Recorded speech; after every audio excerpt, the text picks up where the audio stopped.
Graças e paz, irmãos. Nós vamos dar continuidade aos nossos estudos na Confissão de Fé de Westminster. Nessa feita, a gente vai dar início ao parágrafo 2 do capítulo 2. A gente levou basicamente 4 estudos para concluir o parágrafo 1. E uma vez que alguns dos temas se sobrepõem na sequência do capítulo, não que se repetem, mas tocam um no outro de alguma forma, a gente vai ser provavelmente mais conciso à medida em que anda. Esse segundo parágrafo provavelmente a gente vai dividir ele apenas em 2 partes, começando hoje,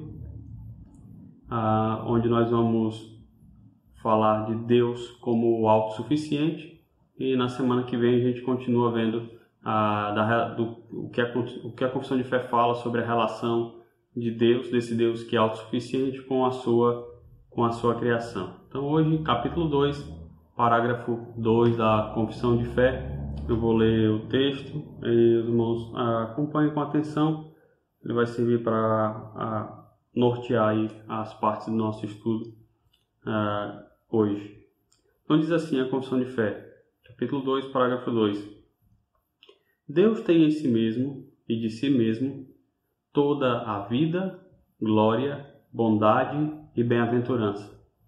Ele é todo suficiente em si e para si, pois não precisa das criaturas que trouxe à existência, não deriva delas glória alguma, mas somente manifesta sua glória nelas, por elas, para elas e sobre elas. A gente vai tratar até aqui, eu vou continuar a leitura para que a gente tenha a visão do todo.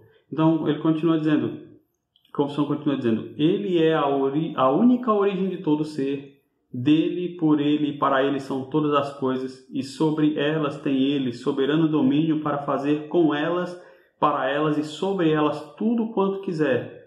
Todas as coisas estão patentes e manifestas diante dele. O seu saber é infinito, infalível, independente da criatura, de sorte que para ele nada é contingente ou incerto. Ele é santíssimo em todos os seus conselhos e em todas as suas obras, em todos os seus preceitos, da parte dos anjos e dos homens e de qualquer outra criatura, não lhe são devidos todo o culto, todo o serviço e obediência que ele há por bem requerer deles. Então, nessa primeira parte do parágrafo, nós vamos tratar a questão de Deus em si mesmo, do Deus que é autossuficiente. Bom, no primeiro parágrafo, esse capítulo todo, ele trata de Deus e do ser de Deus e a Santíssima Trindade. Então, na primeira parte, nós vimos falar do ser de Deus, vimos falar dos atributos de Deus, seus atributos incomunicáveis e seus atributos comunicáveis. Em todo o primeiro parágrafo, a gente reiteradas vezes voltou a se maravilhar, a ficar sem palavras ao ver a grandeza e a profundidade do ser de Deus. Provavelmente o que passa a nossa mente ou o nosso coração à medida que a gente conhece mais de Deus, seja o próprio maravilhamento do apóstolo Paulo, como ele diz lá em Romanos 11, no capítulo 33, ele fala, profundidade da riqueza, tanto da sabedoria como do conhecimento de Deus, quão insondáveis são os seus juízos e quão inescrutáveis os seus caminhos. Então, a única coisa que nos cabe à medida em que a gente vai percebendo mais e mais quem Deus é a adoração. Então, todas as partes, as 4 sessões, em todas elas nós voltamos sempre a esse ponto. Nós devemos adorar, nós devemos nos maravilhar, nós devemos bendizer e louvar a esse Deus que é grandioso. E agora no segundo parágrafo, a tônica ela vai ser a mesma, né? Nós vamos perceber mais e mais ainda a distância que há entre Deus e nós que somos criaturas. R.C. Sproul, ele vai dizer que nesse parágrafo, como a Confissão de Fé toda, ela vai continuar expressando a verdade bíblica de maneira precisa e de maneira bíblica, né? Não é só filosofia, não é só o pensamento de quem é Deus, não é a divagação do homem, mas é a exposição tirada da Escritura acerca do ser de Deus, que é bastante precisa, mas não somente concisa, ela também tem uma linguagem quase que poética, uma linguagem rica que flui à medida em que eles vão desvendando, vão nos mostrando aí as características do ser de Deus. Então, esse ponto do parágrafo 2, a gente vê a autossuficiência de Deus, a sua absoluta independência de todas as coisas. Vemos o próprio Senhor Jesus dizer que, lá em João capítulo 5, verso 26, que Deus, o Pai, é aquele que tem a vida em si mesmo e que concedeu ao Filho ter vida em si mesmo. Então, ele não precisa de ninguém para existir. Ele tem a vida em si mesmo. E Paulo também fala lá em Romanos capítulo 11, dos versos 33 ao 36, o seguinte. Romanos 11, do 33 ao 36.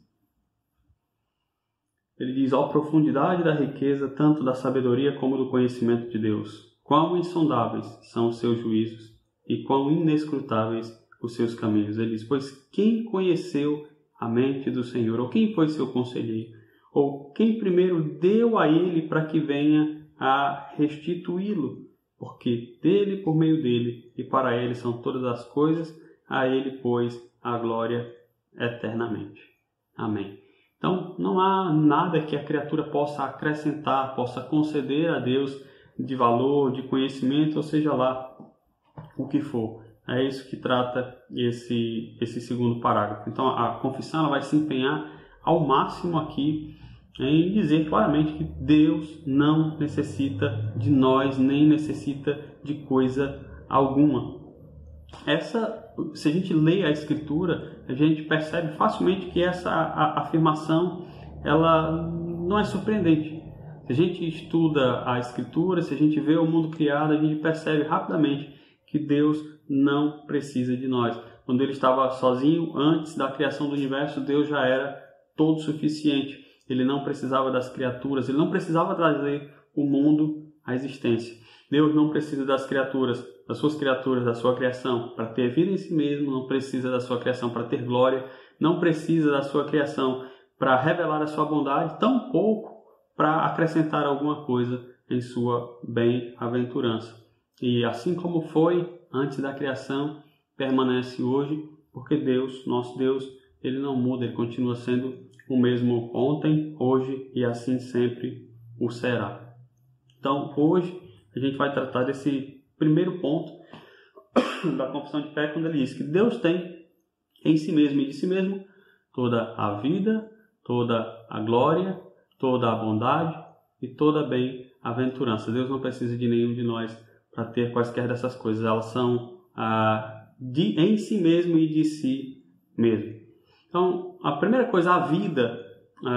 João 5,26, vou ler o texto para que fique bem mais claro. O Senhor Jesus dá um testemunho acerca do Pai. Ele diz assim: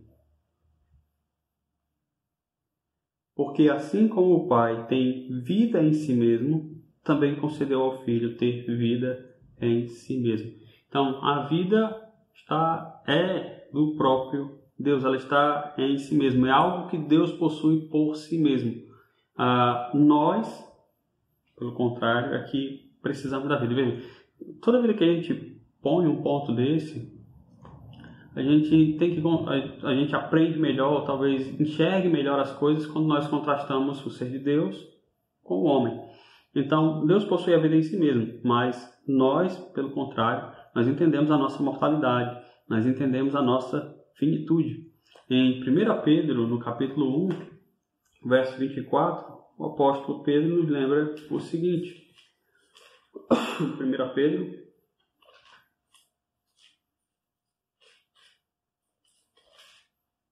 capítulo 1, verso 24, ele diz: pois toda a carne é como a erva, e toda a sua glória como a flor da erva. Seca-se a erva, cai a sua flor, a palavra do Senhor, porém, permanece eternamente.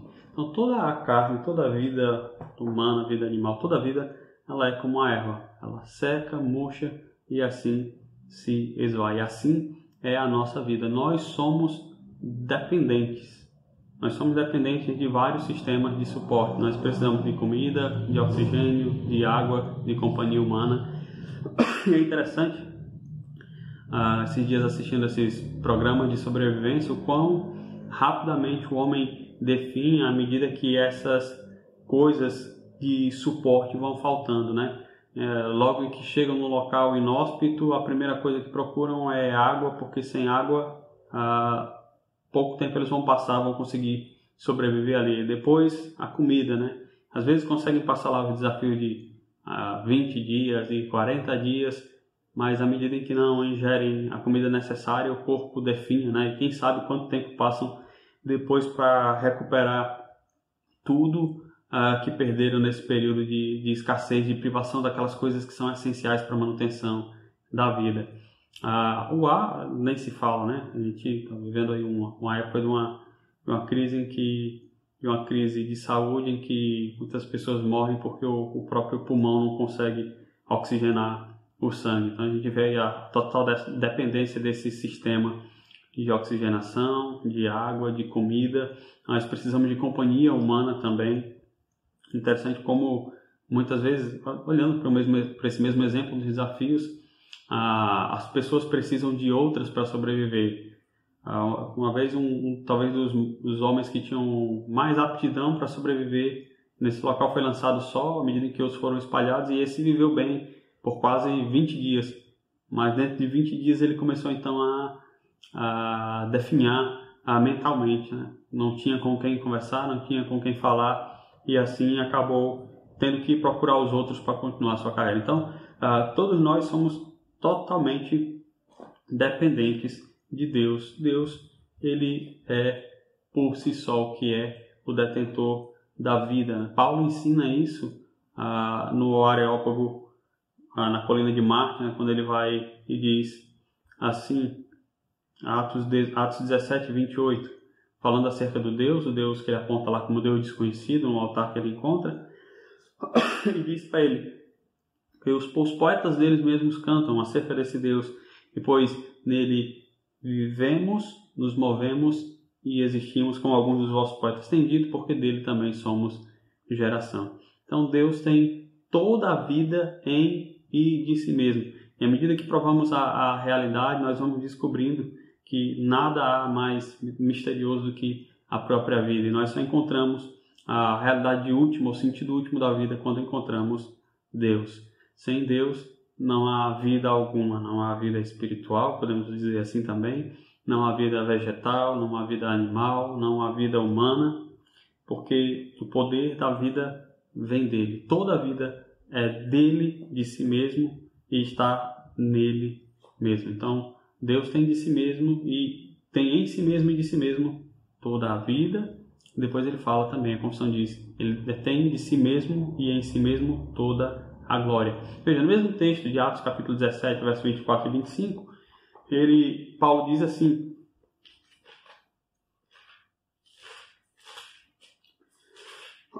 Atos 17, 25, falando acerca de Deus, ele diz,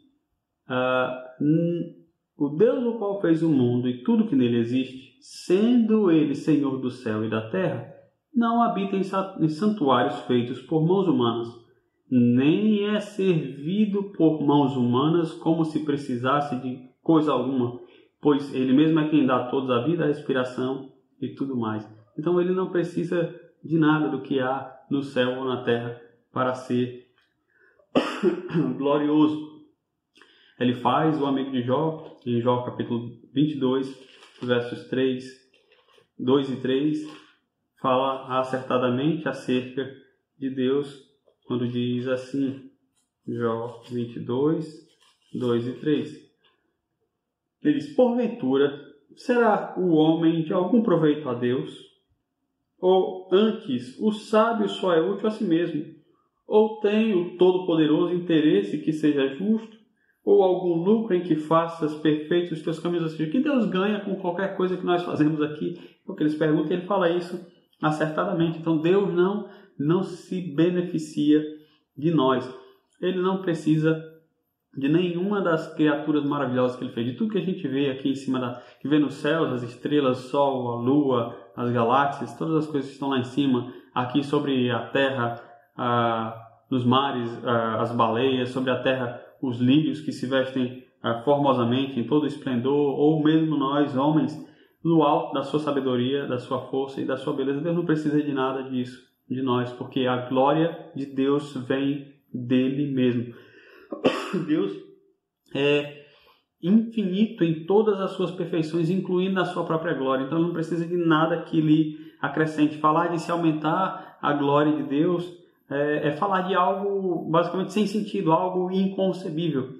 O mínimo que nós podemos fazer é reconhecer que quando nós damos a glória a Deus, nós não estamos acrescentando nada, mas estamos simplesmente reconhecendo algo que é inerente à pessoa de Deus. A realidade é que Deus manifesta, Deus demonstra a sua glória por meio de nós, então ele exibe por meio de nós a sua glória para o seu próprio deleite. Ele escolheu fazer assim. Da mesma forma, Deus revela a sua glória em nós quando nos faz pensar sobre aquele que nos fez.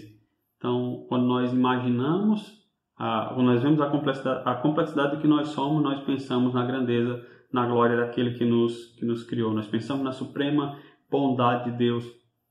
Deus, até em alguma medida, nos concede glória, permitindo que homens sejam honrados com um privilégio sem par, que é o de refletir a sua imagem. Nós fomos criados assim, embora sempre, depois da queda, sejamos tidos como indignos, né? Como portadores indignos da imagem de Deus, porque não andamos em conformidade com a sua própria vontade. Então Deus é glorioso em si mesmo, e a glória de toda a criatura é um mero reflexo daquilo que Deus é, da glória que é inerente ao ser do próprio Deus. É muito interessante a gente pensar nisso, na glória de Deus, porque nós temos em voga no mundo hoje, vendo muito se falar acerca do valor próprio, acerca da autoestima, acerca da dignidade do homem, da dignidade dos seres humanos. E de uma perspectiva bíblica, nós vemos que o valor ou a estima do ser humano, ela é um dom de Deus. Toda a glória que o homem tem, ou o fato de sermos considerados dignos de alguma forma, vem por bondade de Deus, porque Deus nos agracia com isso. Nós, no homem natural, ele prefere pensar que ele é um ser glorioso em si e de si mesmo. Só que a nossa dignidade, a parte de Deus, ela é tal qual do pó. Se Deus não houvesse concedido a nós o sermos criados à sua própria imagem, nada diferiríamos do pó. Como a própria Escritura diz, nós somos criados do pó e ao pó nós tornamos. Então nós não podemos encontrar em nós mesmos, e não vindo de Deus, qualquer base para que nós venhamos a nos vangloriar, para que nós venhamos nos exaltar, para exaltar a nossa humanidade, porque a nossa glória, ela não é intrínseca, ela não é própria do nosso ser, mas ela foi concedida por Deus na criação. É uma glória atribuída. Nós temos valor porque Deus nos criou à sua própria imagem, e assim ele diz que nós temos algum valor, porque ele dá importância aos seres humanos, tendo nos feito a sua imagem. Então, para a gente ter a medida adequada do que é a glória de Deus e a glória do homem, né? Não ficarmos tão ensimesmados pensando que alguma coisa somos à parte de Deus. Nós podemos contrastar a nossa dignidade, que é derivada de Deus, com a dignidade de Deus, da sua glória e a sua gravidade. Nós podemos comparar, mas sempre lembrando que Deus é glorioso em si mesmo e de si mesmo, pela sua própria natureza. É a glória que lhe pertence, enquanto a nossa é derivada de Deus. Então, num certo sentido, Deus distribui, ou Deus concede glória, faz resplandecer a sua glória em uma medida diferente para cada um dos seres da sua criação. E isso é algo que a gente vê até o próprio Paulo, o apóstolo Paulo falando em 1 Coríntios capítulo 15, quando ele está estabelecendo um princípio para falar sobre a autoridade, então ele vai dizer o seguinte, 1 Coríntios capítulo 15, verso 40 ao 41.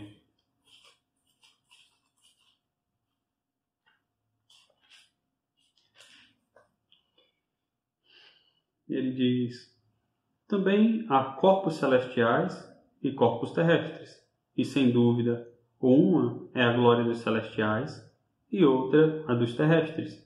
Uma é a glória do sol, outra a glória da lua, e outra a das estrelas, porque até entre estrelas e estrela há diferenças de esplendor. Então Deus, ele reparte assim nas suas criaturas um resquício da sua glória e de maneira diferente. Então você olha para alguma coisa e olha, essa é mais esplendorosa que aquela, essa. E isso também é bem relativo, né? Porque dependendo de para onde a gente olha ou como a gente olha, talvez uma criatura seja mais esplendorosa num aspecto específico e resplandeça assim a glória de Deus, enquanto o outro faz, talvez de maneira tão pungente, tão brilhosa quanto a anterior, só que com uma característica diferente. Mas ainda assim, né, ainda que criaturas possam refletir parte da glória de Deus, Deus não compartilha a glória que é de si, a glória que é devida a si somente, com nem uma outra criatura. Isaías 42, verso 8, o profeta diz assim, desculpe, irmãos. Isaías 42, verso 8, ele diz: eu sou o Senhor, este é o meu nome, a minha glória, pois, não darei a outrem, nem a minha honra às imagens de escultura. Então, a ninguém é dada a glória de Deus, e tão pouco, ou menos ainda, às imagens de escultura. Ela pertence a Deus, ao próprio Deus.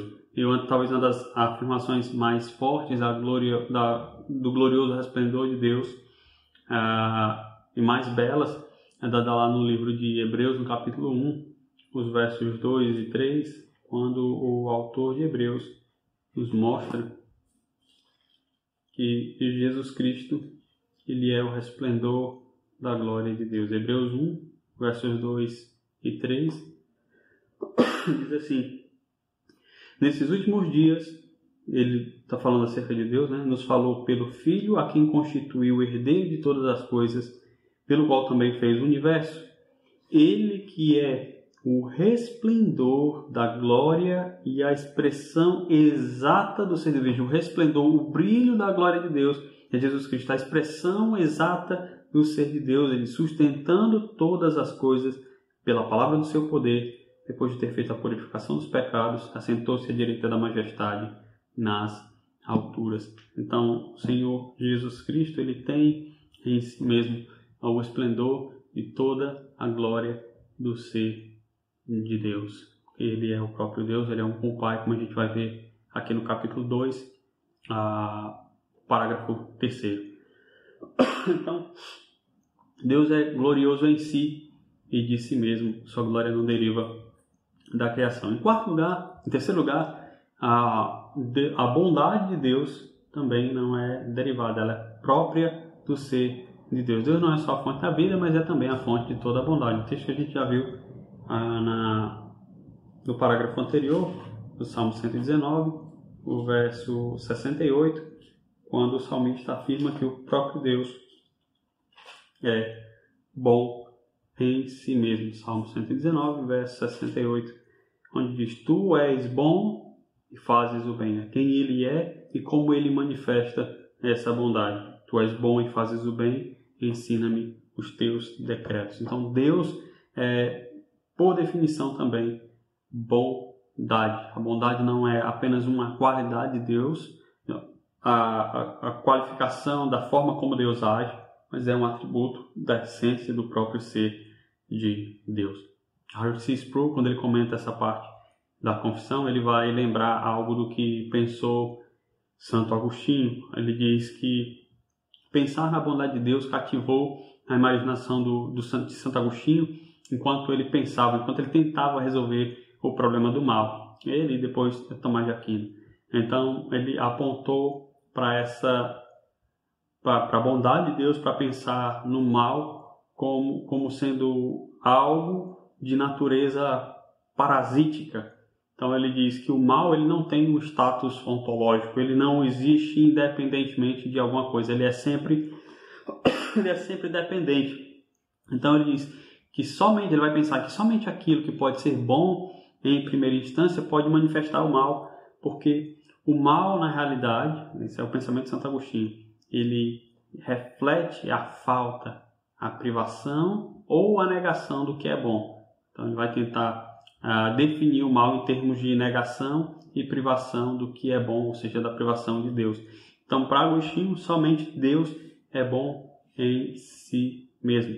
Então, se ele é bom em si mesmo, ele também pode atribuir a bondade aos seres humanos. A nossa bondade, ela está, assim como Agostinho coloca, sempre associada à falta ou à negação, porque nós não somos bons o tempo todo. Sempre falta em nós, muitas vezes falta em nós a virtude da bondade. Nós não conseguimos cumprir também adequadamente aquilo a que nós somos propostos, para o qual nós somos criados, que é glorificar a Deus e gozá-lo para sempre. Nós não temos uma natureza perfeita, eterna, imutável como Deus tem em termos de bondade.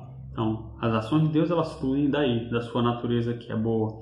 A sua retidão ela reflete a sua bondade interna que ele tem eternamente em si mesmo. E assim ele é de si mesmo, em si mesmo e de si mesmo a fonte de toda a vida, de todo o valor e de toda a bondade. Então Deus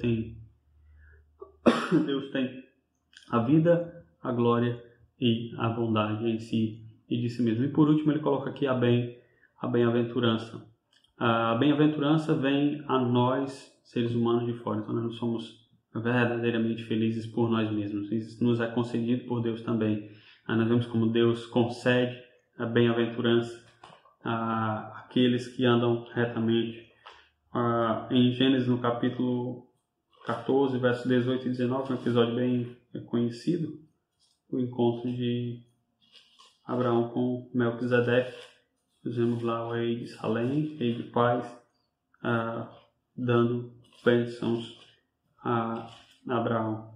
Então, Gênesis 14, versos 18 e 19, diz assim: Melquisedeque, rei de Salém, trouxe pão e vinho e era sacerdote do Deus Altíssimo e abençoou ele a Abraão. Vejam, a bênção não era do próprio Abraão, mas foi concedida a Abraão pelo sacerdote, que disse: Bendito seja Abraão pelo Deus Altíssimo, que possui os céus e a terra, e bendito seja o Deus Altíssimo que entregou os teus adversários nas tuas mãos.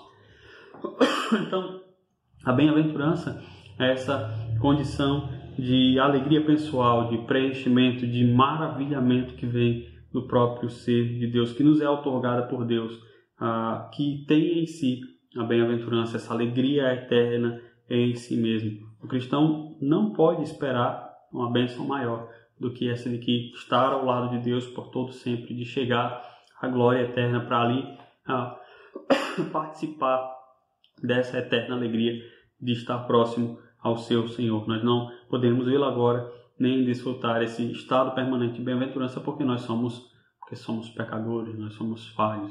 O salmista lá no Salmo 1, ele diz que bem-aventurado é o homem que não anda no conselho dos ímpios, não se detém no caminho dos pecadores, não se assenta na roda dos escarnecedores. Ou seja, quem é esse? Nós não conseguimos fazer todas essas coisas, por isso nós não provamos de maneira adequada a bem-aventurança concedida por Deus. Não aprovamos em sua plenitude, mas quando formos ao Senhor, quando Ele voltar, aí sim seremos aperfeiçoados, teremos o nosso coração totalmente transformado e aí poderemos desfrutar da promessa que o Senhor Jesus fala que é garantida aos puros de coração, lá no Sermão do Monte, em Mateus capítulo 5, verso 8, bem-aventurados os puros de coração, porque eles verão a Deus. Então, ninguém abençoa a Deus, ninguém concede bênçãos a Deus, alegria eterna a Deus.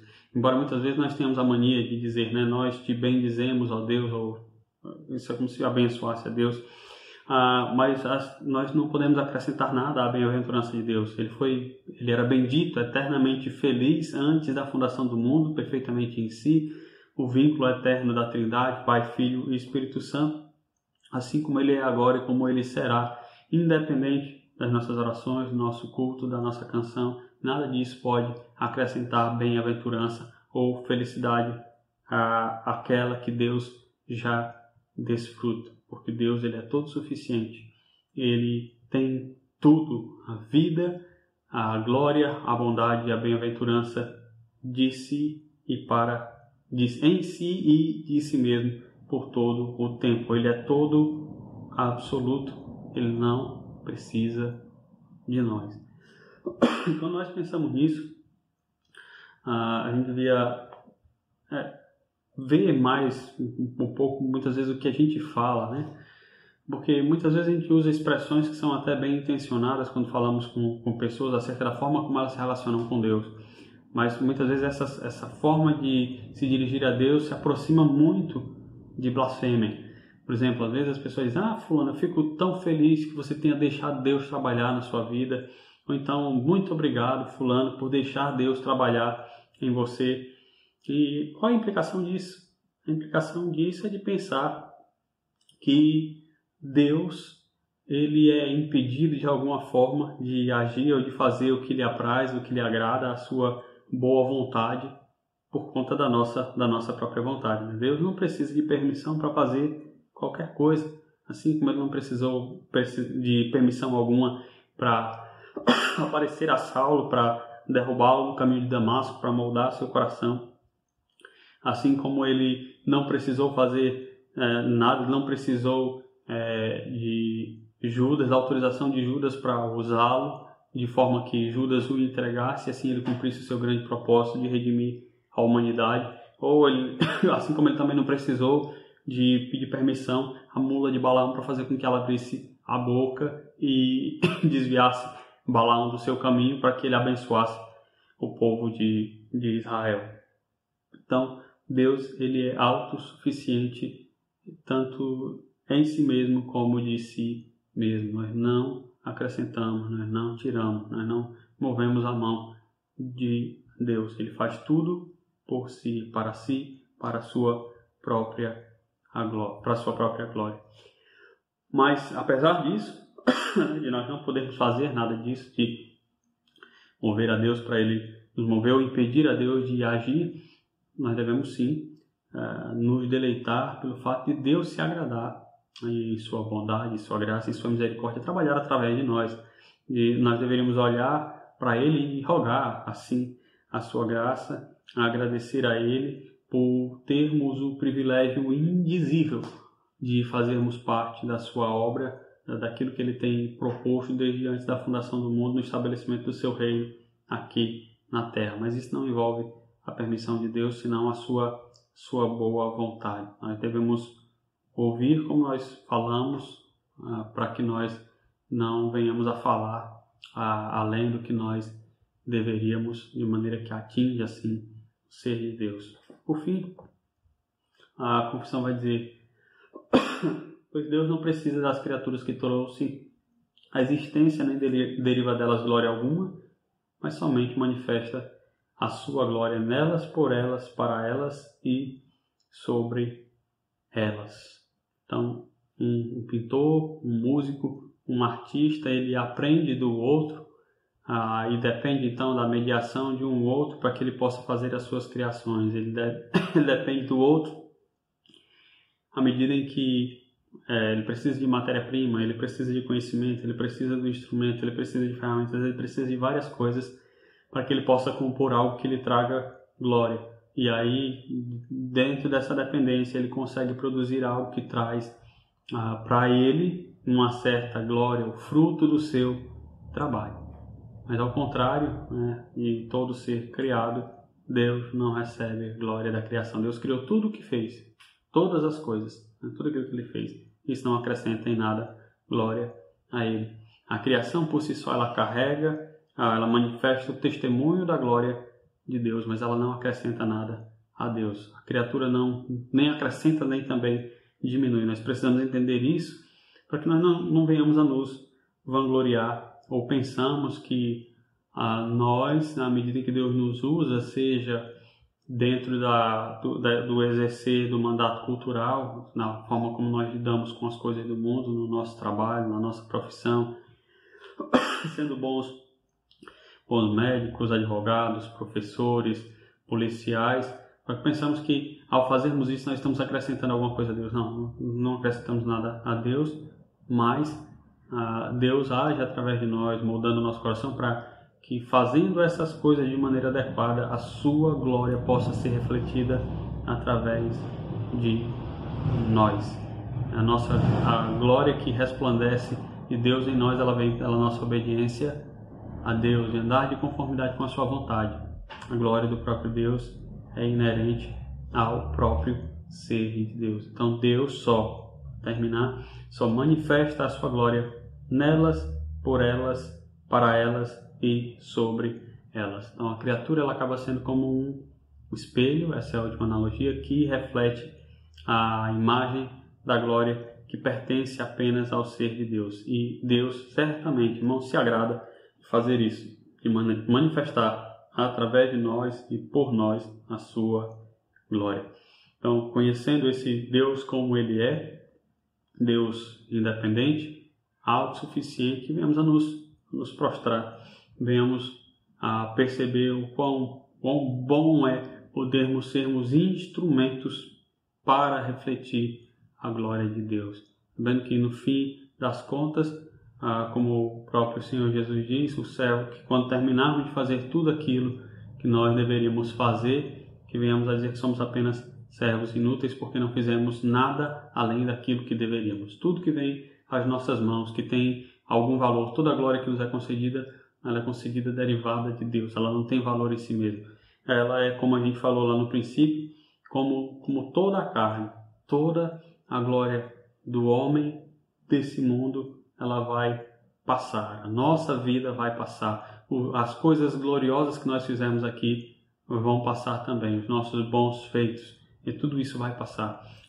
Os nossos atos de bondade, de graça, de misericórdia vão passar. A alegria que nós experimentamos aqui, em parte, ela também vai passar. Mas o Senhor não.